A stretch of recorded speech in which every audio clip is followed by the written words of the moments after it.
I'm extremely excited to do this talk because I wanted to do this talk for years.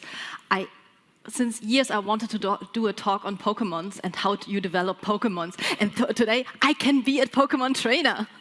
Yes! So before I start, I want to thank Madeleine, who's a colleague of mine, who did all the artwork you see today. And without her work, this wouldn't have been possible. So thank you, Madeleine.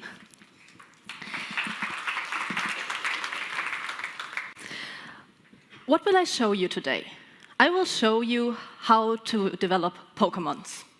And I hope you're not offended that I compare testers to Pokemons. But I asked several friends of mine who are testers, and they told me it's okay. They Baron explicitly told me, as long as you're using fire Pokemons, this is totally fine, as fire Pokemons are highly effective against bugs. So this is what I'm going with today. So you know what I'm showing you today? What will you hear? I will talk about different level of expertise. I will show you what's the difference between a junior, or a so-called novice, and a senior, and how you can support them, how you can train them, what they might want to learn. And I'll show you how you can apply that to testing. For whom is this talk? This talk is for you if you're working as a tester. And you might see some things today you can apply to your daily business, you can apply to your learning. So if you're working as a tester, I think you might get something out of there. This talk is for you if you're working as a manager. Because when you're working... What? Thank you. You're welcome.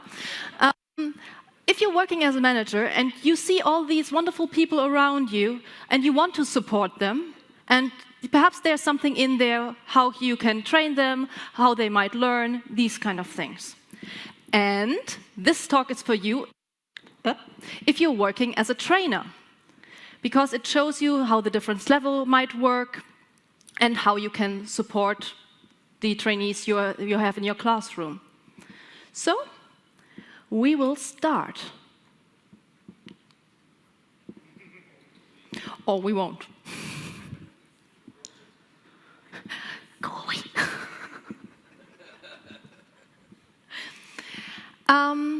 What you can see here are the different levels of expertise.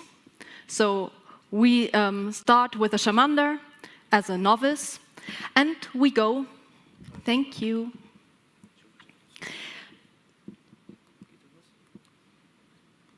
Yeah, thank you. And we might end as an expert. So why are we talking about these levels first? It's the easiest one to do research with, and often it's the only one we do research with. So we compare a novice with an expert. While a novice is someone who's extremely new to a certain field, an expert is the total opposite, which makes doing research here easier, especially as the areas in between are quite hard to differentiate. And this is why we're going with the first and the last one. So I already explained what a novice is. It's someone new to the field who has only general knowledge to apply. So what is an expert? When you take a look at research on expertise, an expert is someone who is showing extraordinary results over a longer period of time. So if you're showing an extraordinary result only once, you are not an expert. Also, just because a newspaper, in England it's The Sun, in Germany it's The Bild, calls you an expert, doesn't mean you're an expert.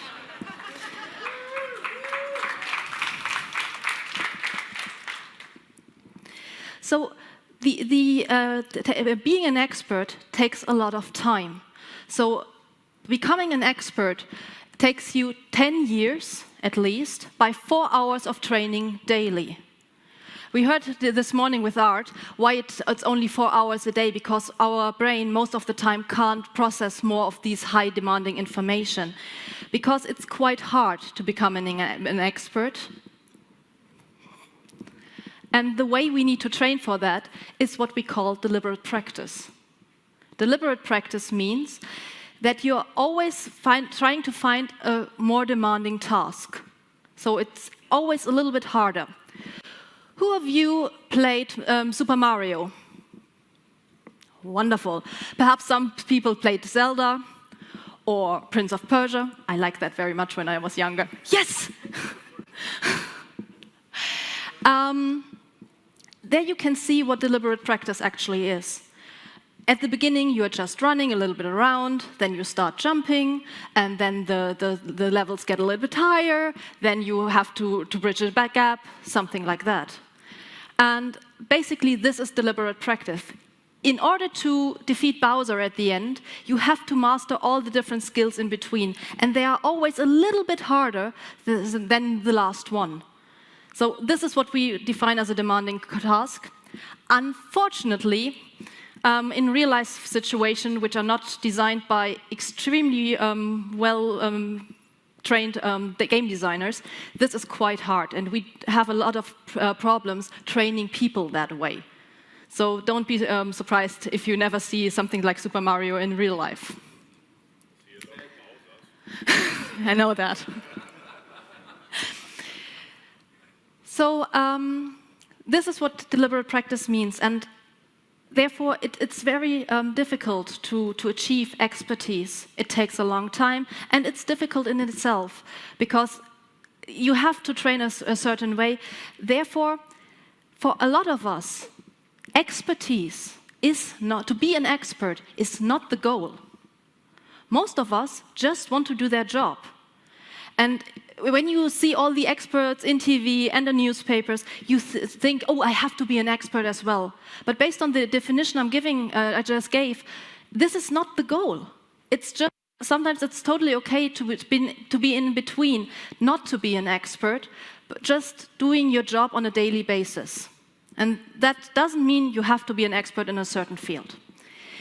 I think most of us know that.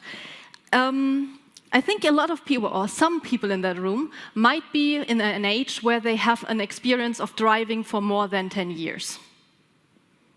So, myself, I checked. My driver's license is an adult now.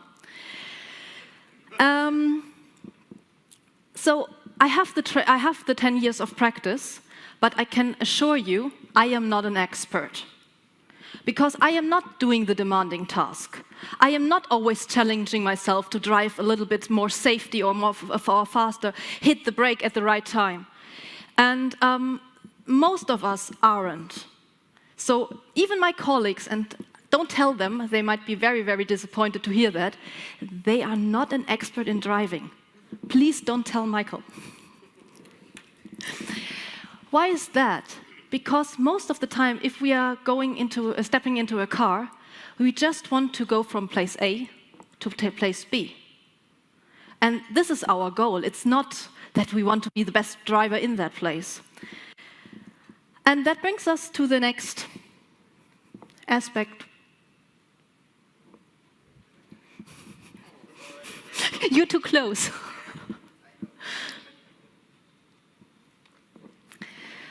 Brings us to the next aspect on when we talk about expertise. Expertise is really related to the domain you're mastering. So, for example, with driving, some of you might remember Michael Schumacher. He was a Formula One driver. And I think most of in here can agree that he was an expert in driving race cars. Though he wasn't an expert in driving on the normal streets, because this is not his level of that wasn't the domain of his expertise.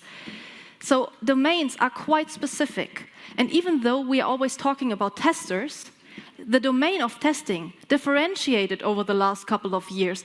So most likely, if you are a crafter or an apprentice in one of these domains, it's not testing in general, but you might be a test automation expert or apprentice or crafter, or you might be in the field of manual testing or test management. So the domains are quite specific, because the knowledge we're currently having on these certain domains is quite broad, and that makes it very hard to get to be an expert on a general level. We had that in the Middle Ages, like Michelangelo. We know that he had this universal knowledge, but this is hard today. Most of the time, knowledge from one field is only barely comparable to another domain. So we have these general knowledge we are applying, but for going into more detail, we have to start as a novice again. And this is what we do now. We start as a novice. Why do we do that? Because all of us did at a certain point of time. We all started as a novice. When we start a new project, when we enter a new field, like Bruce told us about yesterday, this is when we start as a novice. And we only apply very general knowledge to that aspect, or to what we want to do. Also, we get this knowledge from other things we did before. So prior knowledge is quite important, but basically the level we start is at the same. As this knowledge is non-situational, so we can't put that into practice at that point.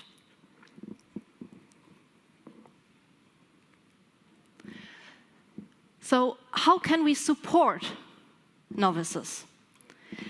With novices, it's quite good to offer them rules, to offer support, to offer feedback, and to train them in self-observation.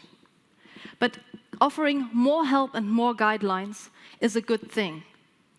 Why is that? Because often when novices start, everything is already overwhelming. It's difficult to start something new because you have to learn so much. How would you know what's the most important thing is?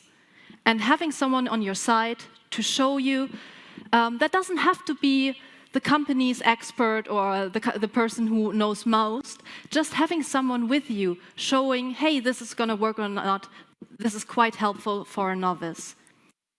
We are working on aspects on teaching. So we will talk later about learning, and I differentiate learning and teaching on who's setting the goals. In the beginning, someone else should set the goals for a novice, because how would they know what's important? They don't have a general understanding of the field, but other people might, and having them train a novice is a good thing. As I said, I differentiate that to learning. With learning, I as a learner will set the goal, and we will see about that later on in this talk, because there will be a shift. But we start with something where other people can tell you, this is a good way to train, this is something you might need. But of course, there's also a team rocket. So what should you be aware of? With novices, often it's a problem that there are too many information around. It's really hard for them to not get overwhelmed, to decide this is important and this is not. This is why we need the trainer. So if there are too many, so if you, for example, as a manager, you find a new novice for your team, and you are offering all the knowledge you have on your Confluence to them, or on your wiki, whatever you're using, this might be quite too much. Also, hypertext is a problem. Hypertext is what we see on Wikipedia. So you see this article and all these blue things where you can just follow the white rabbit. Hypertext is very dangerous for novices because they will follow the white rabbit. And that means at the end, they read a lot, but they might have learned nothing because they just didn't know what to focus on and what is important. And therefore, also what we need is structure. A lack of structure is something quite problematic with a novice. What does that mean for testers? If you have a novice in your team, so someone new, someone from a different field, someone you need to train, at the beginning, go for the basics. I remember the first testing book I read was, on the one hand, the ISTQB, And on the other hand, Lisa and Janet's book on agile testing, because it's a great training book. It's made for people who are new to the field, and you can read things, and there were other people who thought about what is important. And just to get an overview, this was quite helpful.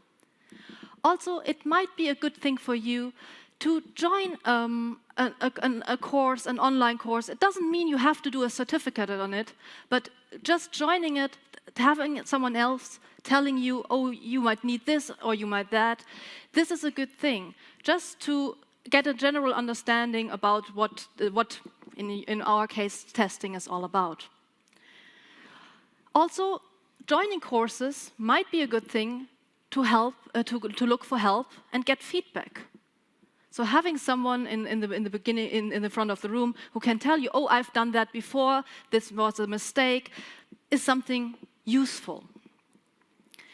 And in the beginning, it's okay if you start not with a domain, but with a topic. So you're a little bit broader in the beginning, so you have the choice to narrow it down. If you start narrow, it's a little bit more difficult to go broader afterwards.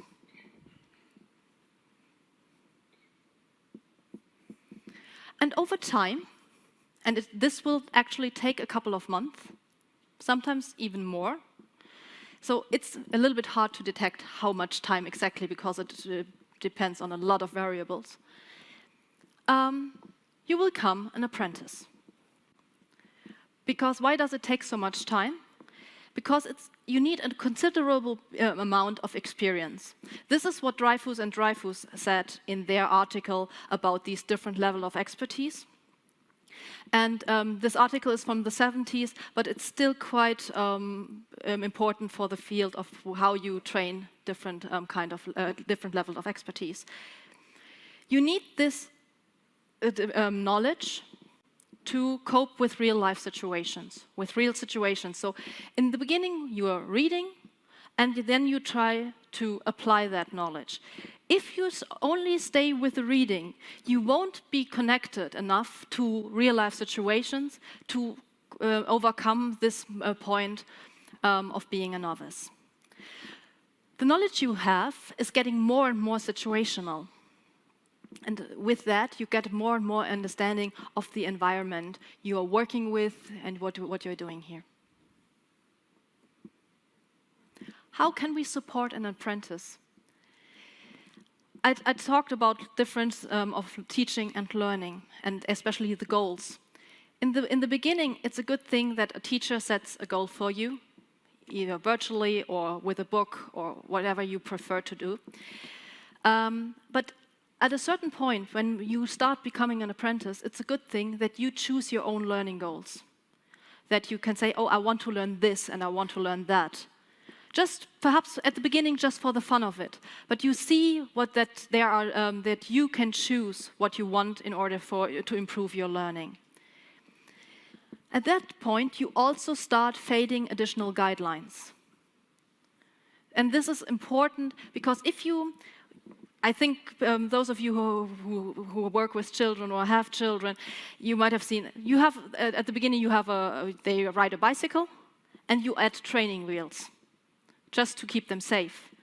This is the novice state. And at that point, when we are coming to an apprentice, we just want to get rid of these training wheels because otherwise they won't develop. Won't get faster because these training wheels are always holding you back. Yeah, they might fail a little bit more often in the beginning, but failing is actually a good thing because it helps us. Don't get me wrong, it's not like I'm saying you're only learning due to failures. You can wonderfully learn also out of your successes, and I really like to do so.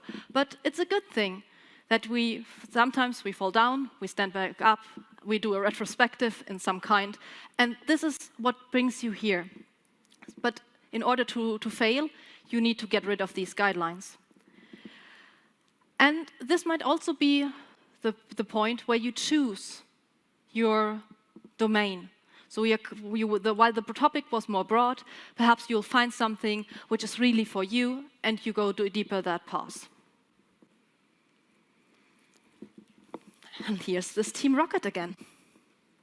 What should you be aware of? Still, in the beginning, we have a lot of successes. We see something, we learn something, we can apply something, and things are going great. And then we might find a task which is too difficult. And this is something which is quite dangerous, because that also might be the point when people stop doing what they are currently doing. So in children, and most of the research on expertise is done with children in fields of chess, music, or sports.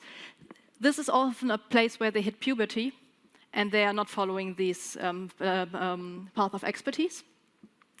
But with us as adults, too complex task might be a point where I'm not feeling too well about it, and they might stop.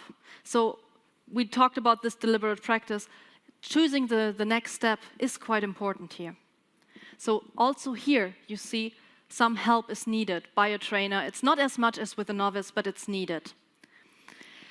Also, these learners might need some help in choosing their learning goals, because choosing your learning goals in the beginning is not as easy as it sounds. If you haven't done that any time in your life, it's difficult to say, oh, I want to learn this, and not choose something which is extremely broad. So if I say, I want to learn Java, those of you who've done that before might be a big task. But I wouldn't know, because when I'm in my training rhythm, yeah, I can do that. So helping someone to really scale and cut down what's needed in the beginning and to go on is just helpful. But you also need to be aware of too many guidelines because of growth. We talked about that.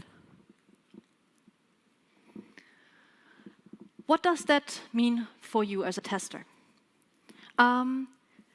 Being an apprentice might be a good starting point. When you hit that path along the road, this might be a good time to join a community. When you are a novice and you are attending a conference and you never heard anything about any of the topics which are flying around, that might be a little bit frustrating, to be honest.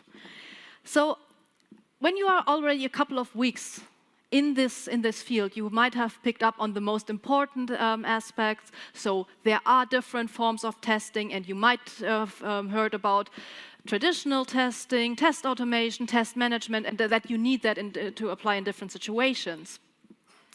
So that's a good starting point. If you are attending a conference, try to find the right talks.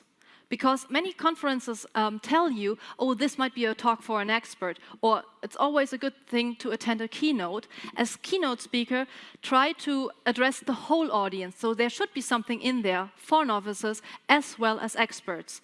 And most of the time, for keynote speakers, it's far easier to address the novices in the room, while the experts, they are experts.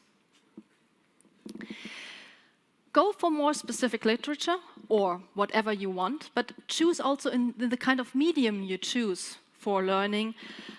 You can choose different variations. So try podcasts, videos. In the beginning, when you're a novice, go for something you really like. And when you are a little bit deeper in that field, go for a variety. Because we talked about applying it to different situations, and choosing your different learning styles might be a good step for that. And talk to others. Talk to other testers about what you've learned, because this is a wonderful idea how you can apply your knowledge to a new situation and get feedback on that by other people who are perhaps in the same situation.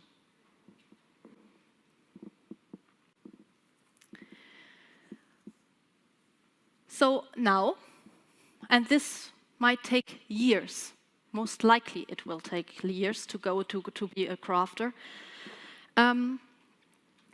Crafters are people who have a variety of whole situations on real experience. So they have already applied that knowledge to different situations.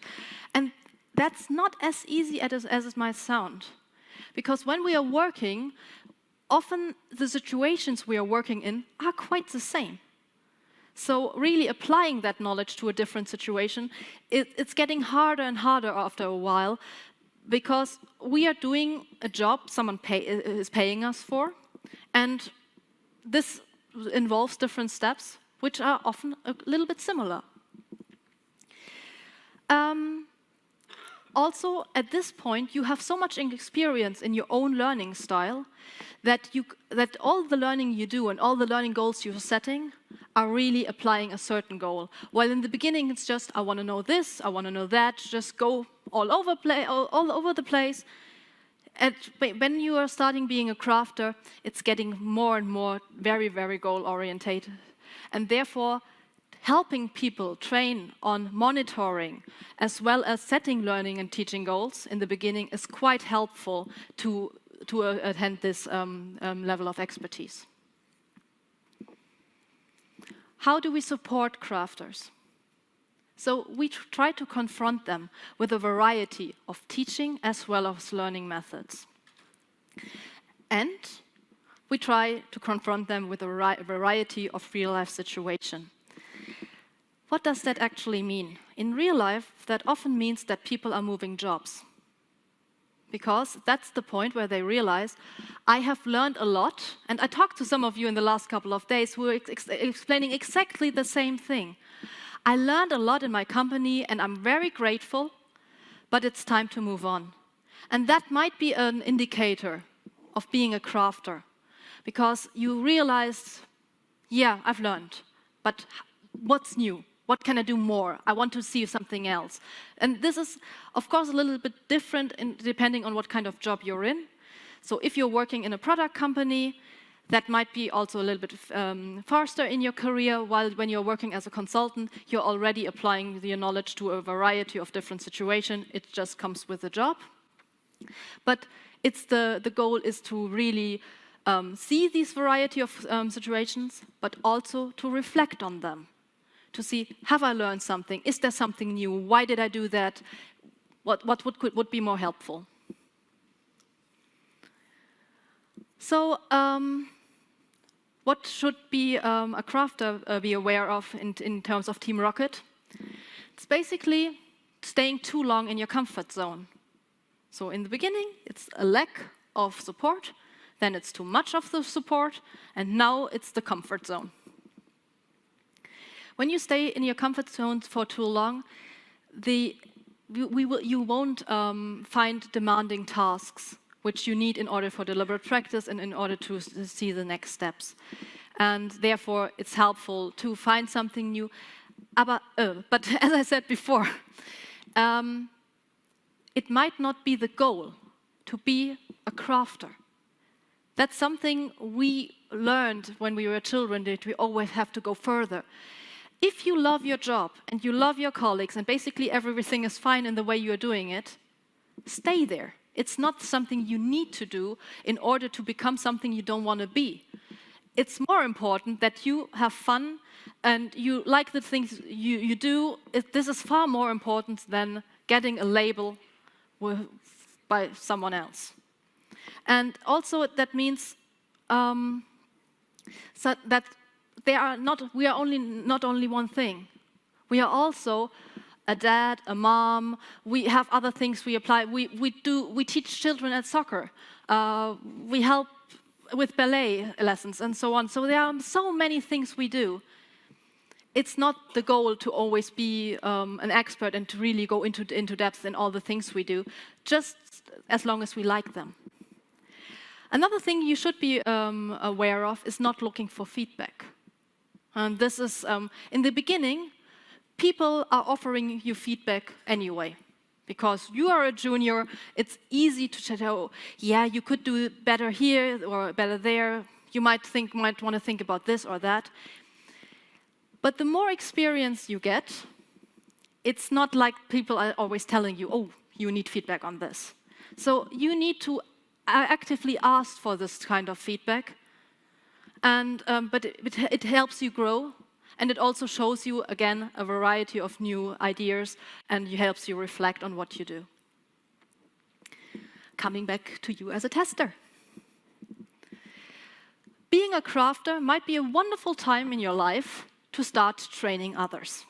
You can even start that as being an apprentice, but when you come to being a crafter, that's definitely a good way, because teaching always implies that you are reflecting more deeply because you want to answer the questions people throw at you.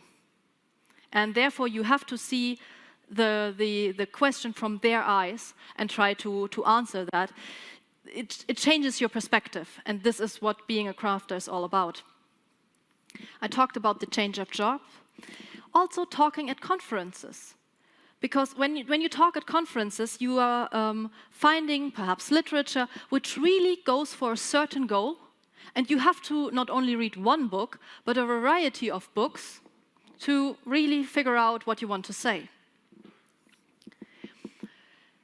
While when you are an apprentice, you're looking for not too difficult tasks and talks. When you are a crafter, going for more experienced talks is a really good thing because it helps you challenge. And you've tried to find something new, go even a little bit deeper, take a closer look on how other people are doing it. So here, this might be when you see conferences who are offering experts, this might, or someone they claim to be an expert, this is a good thing to start with. Also, you want to go for your own learning methodology at this point. So you have a couple of years of training to see what you like and what you don't like.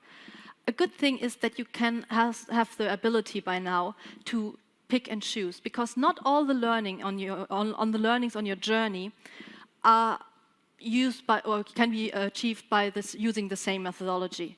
So you should have something like a toolkit by now, where you can pick and choose. There I want some training. There I want a coach. Here I can do some reading, and just mix and match. And this is a wonderful thing to do, because many of the things we are currently doing are using more than one domain. So when I'm doing a talk on testing, I need to have some tester's knowledge, but I also need to know what I want to present and so on. So I start as a novice again and try to use a different methodology, which I reuse for my work as a tester. Also, you want to go for your own testing style, and please feel free to do as many experiments as you like. Experimenting with your own learning, with the methodology you're using, is always a good thing, and it offers you exactly what you need. So, and we are coming to our last step. I'm introducing the expert, Charizard, I guess. In German, they are called differently, and that makes it not easier. So as an expert, there are no more rules for you, and also the thinking you do is very, very intuitive. So you basically create your own rules because the way you're thinking has changed about the topic or about the domain. While a novice starts thinking at the beginning and they are going towards the result, an expert sees the question, knows what the result will be, and then they are working backwards. And that's a different way of thinking. They are therefore in a non-analytical stage of performance. They basically know what the answer will be. But there is not only one type of expert. We have these adaptive experts, what we are always thinking about, people who are doing something new and changing the field and these kind of people. But there are also experts who are doing routines. And we want them. It's not better than the other.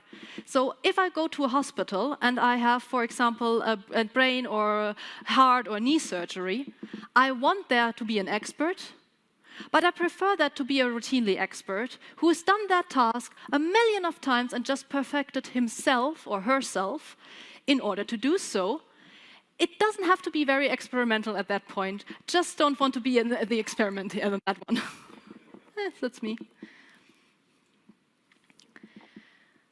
So, supporting an expert is quite hard because, as the name is saying, they are the expert in the field. There is not a lot of knowledge around where you can train them and where you can support them. So, what you can do as an expert yourself, also trainer, manager, is to try to analyze their actions and go into more depth there. So really try to go into communication and conversation. Also, you might want to encourage teaching, but most or a lot of experts shouldn't be training novices. I didn't dare to be a joke. I said in the beginning that it takes you 10 years to become an expert. So that means you had a lot of experience in what you do, and some aspects of what you do seems very, very easy to you at this point. But for a novice, this is very, very hard. And even though I'm pretty sure everyone is very empathetic, yeah. It's getting harder because it's harder. We forget how hard it was to write our first test case. We forget how overwhelming all this learning material was because for us it's getting normal, and therefore it's normally a good thing that novices are trained by something Vygotsky called the zone of approximate development. So someone who's on the next step but not far away. But that doesn't mean an expert shouldn't be training, but perhaps other people. Or he or she should do a lot of reflection on where they're currently standing, what they want to teach. Also, and this might be also a thing which is important, it could be that at a certain point your domain shifted and you're not an expert tester anymore, but you are an expert in training people in testing. And then this is also, then of course, go for training novices, but we are not talking about these people at the moment. We're talking about the people who are doing hands-on testing, test automation, test management. You know what I mean. So what are the tools here? There are no specific test methodologies we can apply because you know them as an expert, you know what to do. So the tools is that you're using the appropriate message for each situation.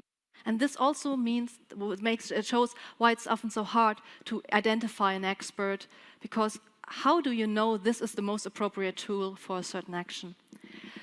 Also here with the experts, we see them go into different fields, talk to a variety of people, so they apply their knowledge on testing to banking and finance in general and automotive and these kind of things. So they just stay fresh on the topics they learned about. But as I said, the number of experts I encountered in the last couple of years is quite limited based on that definition. So what did I talk about today? I talked about the different levels of expertise and how you'll develop your Pokemons. We start with something we all encountered in our life, and we've all been there as a novice. And then with a lot of years of training, we hope, or not hope, to become an expert, but this might be a goal of something. Therefore, we need to apply deliberate practice. We always have to go for more demanding tasks. And we need to have trainers along the way to give us feedback, to train us how to give feedback to ourselves, how we can monitor some situation.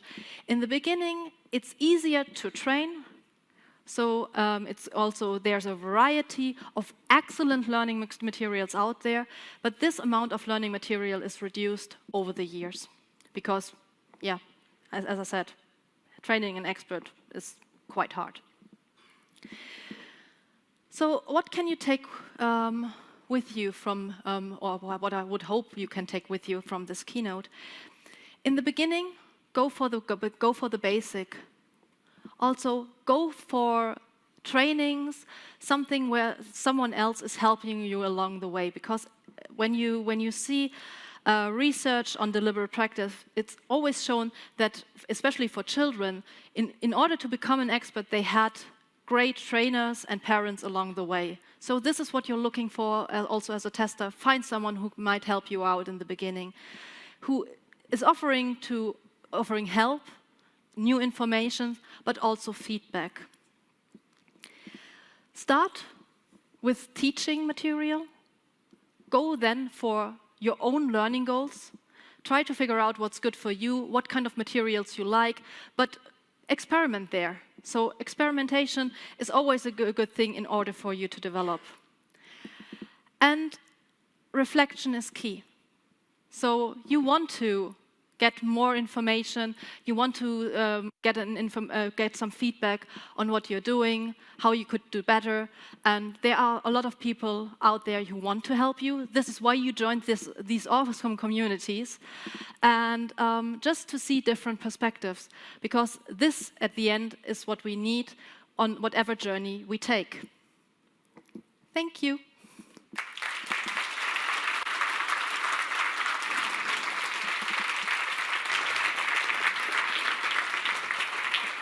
Thank you. Questions? Oi, oi, oi. Oi, oi, oi. Thank you, Vera. Thank you, Vera, for a very insightful talk. Thank you. One of the problems I see is that you have a kind of crafter in one domain, and then you want to teach them another domain, like, for instance, Agile. Yeah. But they're less willing to learn because they think, I already know what I'm doing and I'm a crafter. Yeah. So how do you get out of the situation to get people to learn new skills, even though they are already a master at certain other skills? Yeah. It depends. When learning, you're working with individuals, and it really depends on what kind of person that is. One thing is really showing that as a feedback and offering that as an honest feedback. So, hey, you are an amazing tester, and I really honor what you've done for this community and what you've done in that field. And telling them to, there is something you need to know in order to be better at this.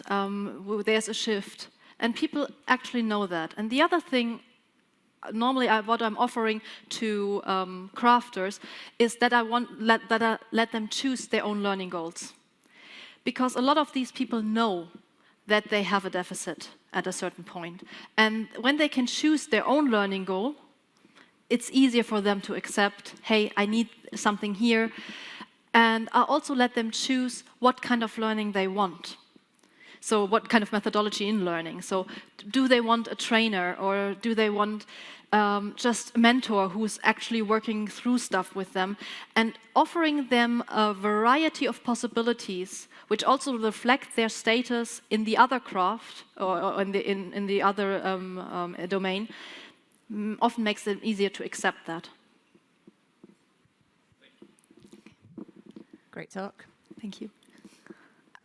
Do you have any tips on dealing with people who are already, let's say, for example, at crafter level, and the new skill that they need to learn is consulting, where it's very, very hard to send them out to do their first things, because a lot of the skills that you need to do that, you gain by doing it. Yeah. Help. Please. Quite similar. I know what you mean. We hire people who have a lot of expertise in testing, and then the consultancy is often a challenge, because when you've never done that before, you have to talk to people in a different way. There are different expectations. And what I like to do there is to show these expectations. So like showing requirements in the beginning, saying, okay, this is something you need. And there I also switch from teaching to learning. So I start here with the teaching lesson. So what is expected from you as a tester when you're working in consultancy? So I even have a checkbox list for that. It's really saying, this is something you need to train. I really like to go what I call an agile teaching approach. So I try to teach it in the same way as I want them to work as consultants. So this is just to make it easier for them to do this shift. And I try to only teach the basics and then make them the next discoveries by themselves, as I said to Bart, go for learning quite soon. So let them set their own learning goals. What do you like to learn? Why do you like to learn that? And how can I help? So instead of, I'm trying just to tell, oh, you need to do this or that in the beginning, when there are novices, and then as soon as possible go out of there and try to offer as many possibilities with some guidance. guidance is really, really important. Questions? Okay, thanks so much. It was great. Thank you.